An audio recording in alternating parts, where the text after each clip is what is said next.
Welcome to our deep dive into Napoleon Hill's Think and Grow Rich. Ooh, I love this book. Yeah, it's a classic. And today we're going to distill the wisdom from those excerpts that you chose. We'll focus on how these principles can help you unlock your potential. And not just in your bank account, in any area of life. And get this, a single conversation in this book actually helped create the U.S. Steel Corporation. Wow. Yeah, pretty powerful stuff. It's amazing, the power of ideas, right? Yeah. It's incredible to think that Think and Grow Rich actually started from a challenge from steel tycoon Andrew Carnegie. Even at the height of his success, he believed there were still secrets to success waiting to be uncovered. Right, like he knew there was more to learn. Yeah, exactly. So Carnegie tasked Hill with interviewing over 500 successful individuals and then distilling their wisdom into a blueprint for achievement. It took him 25 years, and he estimated the value of the knowledge he gained was at least $100,000. Talk about shortcut to success. You're essentially getting decades of experience condensed into a single book. But it's not just about reading it. It's important to approach it with a mindset of active engagement. This isn't a book to skim. It's a book to really absorb, ponder, and put into practice. I totally agree, like a workshop manual for your mind. And Hill starts with desire. He calls it burning desire, that intense driving force that fuels achievement. He even tells the story about a little girl who wanted something so badly she was able to completely disarm a grown man to get it. That story really highlights the point that unwavering desire is powerful. It can influence others, overcome obstacles, and achieve what might seem impossible. Hill says that without this burning desire, you're basically setting sail without any wind in your sails. So true. So for you listening, think about your goals. What are you truly passionate about? What do you want so badly that you're willing to put in the work to achieve it? That's your burning desire. And Hill goes on to say that this desire needs to be crystal clear, not some vague wish. Write down exactly what you want, because that starts to solidify it in your mind. Yeah, that clarity of desire is that first step, the first step in turning your dream into a tangible goal. And then you need belief, that unwavering faith that you can achieve what you set out to do. Hill uses the story of his own son, who was born deaf, to demonstrate this power of belief in positive self-talk, which he calls auto-suggestion. His son's story is incredible. By consistently feeding his son positive affirmations and refusing to accept limitations, Hill helped his son not only hear but thrive. It's a real testament to the power of the mind to overcome obstacles. It's fascinating, the psychology behind it, right?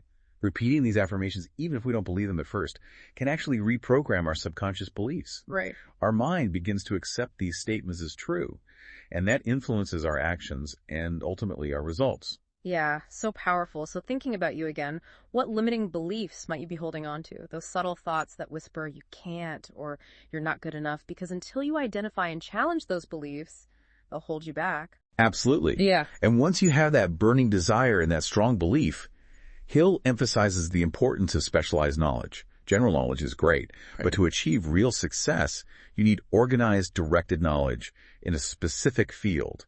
He gives this great example of a salesman during the Depression who actually transformed his career by becoming a bookkeeper. He saw a need, he acquired the skills, and then he positioned himself as the solution. It's such a great example of adapting to changing circumstances and focusing on a niche. This salesman didn't just learn bookkeeping, he created a personal brand around it. Yeah. He was marketing his expertise at a time when people really needed it. And that's such a crucial lesson, especially in today's digital age. Personal branding and specializing your skills are essential for standing out. You need to be known for excelling in a specific area. Totally. Now, Hill's next principle is where things get really interesting. He dives into the power of imagination. He even breaks it down into two types. Synthetic imagination, which is about taking existing ideas and combining them in new ways, and creative imagination, which taps into a higher source of inspiration. And the examples he uses are fascinating, like the creation of Coca-Cola, for instance. It wasn't about inventing something entirely new. It was taking an old recipe and, through imagination and planning, transforming it into a global empire. Right. Who would have thought an old kettle concoction would become such a cultural phenomenon? Hill also tells the story of a preacher who manifested $1 million for his college by vividly visualizing and emotionally connecting with his desire. Now that's what I call putting faith into action. These stories illustrate the power of combining imagination with a concrete plan. It's not enough to just daydream. You have to channel that creative energy into a structured approach. Exactly. And speaking of structure, Hill's next principle is all about organized planning. He emphasizes that a burning desire without a plan is like having a powerful engine without any wheels. It's about translating those dreams into actionable steps. He even talks about how essential strong leadership qualities are in this stage. Hill believes that effective leadership is crucial for achieving any significant goal. He stresses the importance of being decisive, consistently delivering more service than expected, cultivating a pleasing personality, and fostering understanding and sympathy. These qualities, he argues, enable you to rally others around your vision and inspire them to contribute their best efforts. And he tells a great story about a man named Dan Halpin, who quickly rose to success through strategic planning and seizing opportunities. Halpin had a clear vision, meticulously mapped out his plan, and was ready to act decisively when the right opportunity presented itself. Halpin's story really emphasizes the point that while luck can play a role, success is often the result of preparation meeting opportunity. By having a solid plan and being ready to act, you position yourself to make the most of those moments that life throws your way. It's a reminder that we can't just sit back and wait for success to fall into our lap. We need to create the conditions for it to happen. Speaking of taking action, Hill dedicates a whole chapter to the importance of decision-making, making prompt and definite decisions, and sticking to them. He contrasts this with the paralysis of indecision, which he sees as a major obstacle to success. He uses the compelling example of John Hancock and Samuel Adams, whose unwavering decision to fight for American independence, despite the risks involved, was key to the birth of a nation. Their story shows how decisiveness can shape history. It makes you wonder, what decisions have you been putting off?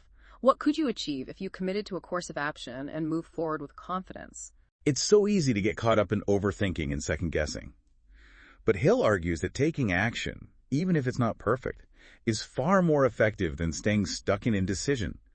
Every decision, even a wrong one, is a learning opportunity that moves us closer to our goals. So true. And building on that idea of taking action, Hill really emphasizes persistence as the key to overcoming obstacles and achieving lasting success. It's that unwavering commitment to our goals, even when we face setbacks, that determines our success. He shares some incredible stories to illustrate this point, like Fannie Hurst, who conquered Broadway despite years of rejection.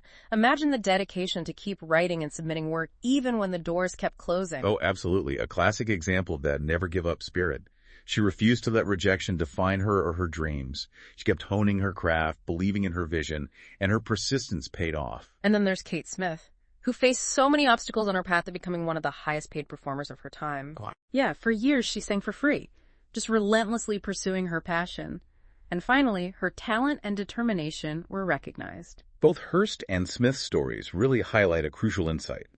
Success is often not about these overnight triumphs, but the culmination of years of dedicated effort and a willingness to stay the course, even when the journey is long and challenging. It makes you think, what dreams have you given up on too soon? What if you rekindled that fire, dusted off that project and gave it another shot, armed with the knowledge that persistence is often the key that unlocks the door? Yeah, I love that. Now, Hill introduces this concept that I find incredibly intriguing, the power of the mastermind. Oh, yeah. He argues that aligning yourself with other brilliant minds who share a common purpose creates this synergy that amplifies everyone's achievements. You actually highlighted this passage about the mastermind in your excerpt. Yeah.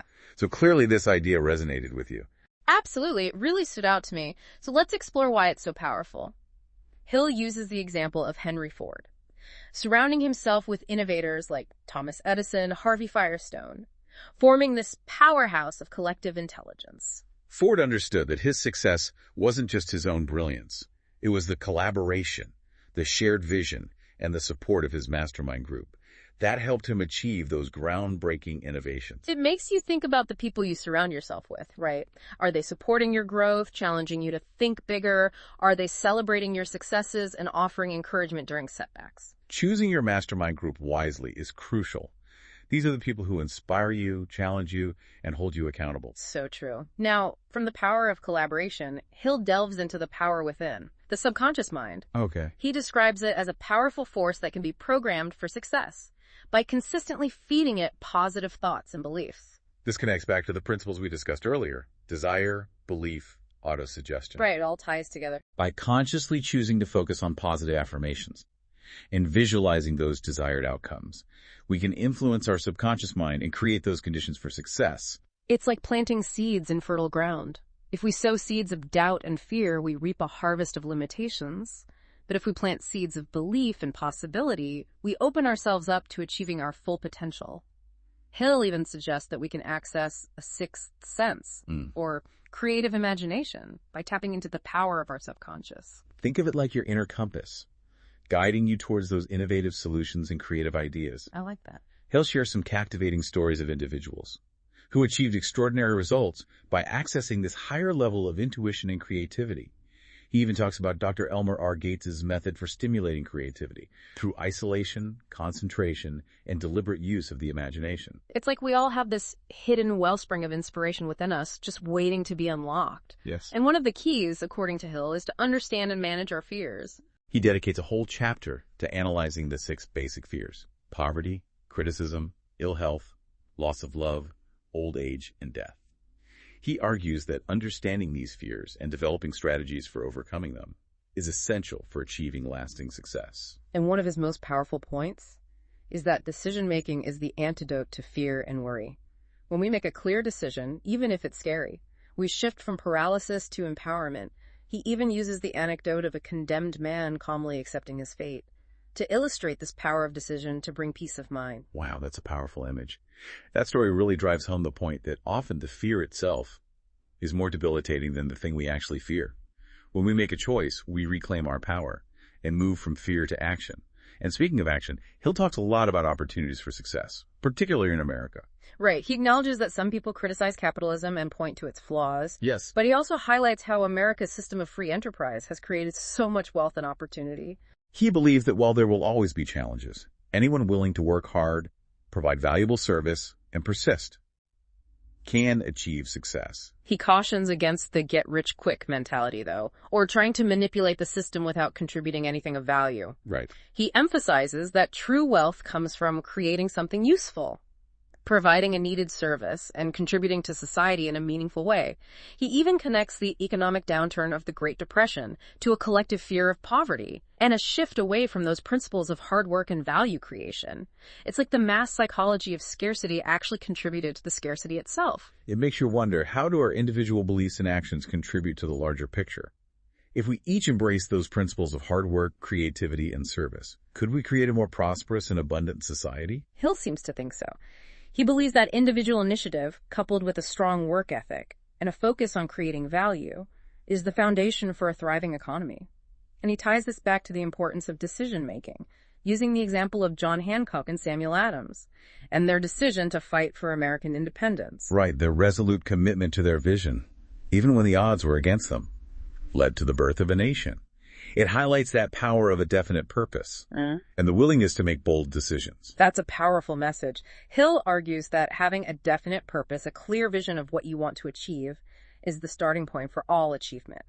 He even suggests that our education system should focus more on this, teaching young people the importance of decision-making and having a purpose. He argues that the lack of this training contributes to indecision and aimlessness. It's true. Imagine if from a young age, we were encouraged to explore our passions, define our goals, and develop the skills to make decisions and take action. It should be transformative. Absolutely. Perhaps we could empower them to live more fulfilling lives. And speaking of purpose, Hill repeatedly stresses the importance of persistence. He uses the example of Henry Ford, who faced countless setbacks in building his automobile empire, but never wavered in his commitment to his vision. Ford's story is a classic example of how unwavering persistence can overcome even the most daunting challenges. It's like that saying, success is not final, failure is not fatal, it is the courage to continue that counts.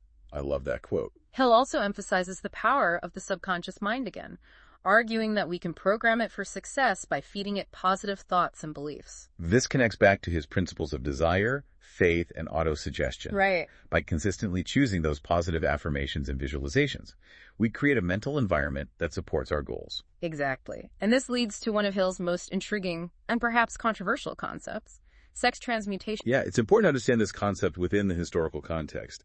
Hill believed that the powerful energy of sexual desire could be channeled and redirected towards creative pursuits, fueling incredible achievements. He saw a connection between sexual energy and genius. suggesting that this primal force, when harnessed effectively, could drive creative expression and achievement. It's a concept that may seem a bit outdated to modern audiences, but it highlights the importance of understanding and managing our primal drives, rather than suppressing them. The key takeaway is that our energy, whether physical or emotional, can be channeled towards our goals. Like taking that raw energy and transforming it into fuel for creativity and innovation. Exactly. And along with managing our energy, Hill emphasizes guarding our minds against negative influences and cultivating a positive mental attitude. Right, like being mindful of what we allow into our mental space. Yeah, it's like we're bombarded with information all the time, opinions, beliefs, and it's up to us to filter all of that and choose what we allow to shape our thoughts and actions. Exactly. Hill really stresses the importance of our environment, surrounding ourselves with positive, supportive people, being mindful of the media we consume. All of that affects our mental space. And he also emphasizes self-belief and developing positive self-talk. He says our internal dialogue has a huge impact on our confidence and our ability to handle challenges. Oh, absolutely. He even suggests creating an imaginary cabinet of advisors made up of successful figures to guide and inspire us. Interesting. Yeah, like having a personal board of mentors who embody the qualities we aspire to. Like tapping into the wisdom of people you admire. Right, imagine the insights you could gain from figures like Abraham Lincoln, Marie Curie, or even a grandparent who always gave great advice. That's a powerful visual. By engaging with this inner circle of mentors, we can get guidance and perspective to help us navigate life and achieve our goals. Hill believed this technique could provide constant support and inspiration. Now, one of Hill's observations that really struck me was his statement that significant breakthroughs rarely happen before 40, and often not until after 50. What are your thoughts on that? Do you think it takes that long to cultivate the qualities for lasting success? It's an interesting observation. It might reflect the fact that true success often requires time, experience, learning from mistakes. Maybe it takes decades to develop that resilience and persistence and the self-awareness to overcome big obstacles and make those breakthroughs. It could also be that our culture values youth and instant gratification so much that it's harder for people to focus on long-term goals that might take years to achieve. Yeah, that's a great point. We live in a world that wants everything fast. But real success, the kind that lasts and brings fulfillment, often takes a long-term perspective. It's a good reminder that we shouldn't get discouraged if we haven't made it by a certain age. Success isn't a race, it's a journey. And the most valuable lessons come from experience. And perseverance. So as we wrap up this deep dive into Think and Grow Rich, what stands out to you as the most powerful takeaway from Hill's work? For me, it's that emphasis on the power of our minds. Hill says again and again that our thoughts, beliefs, and desires actually shape our experiences. It's like we're broadcasting our internal state and attracting similar experiences back to us. Exactly. It highlights how important it is to be intentional about our thoughts and beliefs. We have more control than we realize. And this connects to the principle of faith, which Hill says is the foundation for achieving anything worthwhile.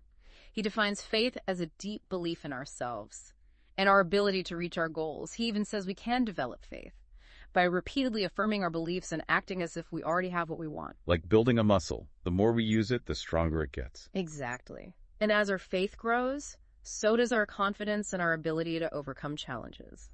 So, to conclude our exploration of Think and Grow Rich, what's one thought you want to leave our listener with, something to reflect on and maybe experiment with? I would encourage our listener to try creating their own cabinet of advisors, like Hill did. Assemble your dream team of mentors. Draw on the wisdom of people you admire, even if they only exist in your mind. That's a fantastic idea. Imagine the guidance you could gain from that inner circle. It's a powerful way to access wisdom and inspiration, and aligns with Hill's message about the power of our minds.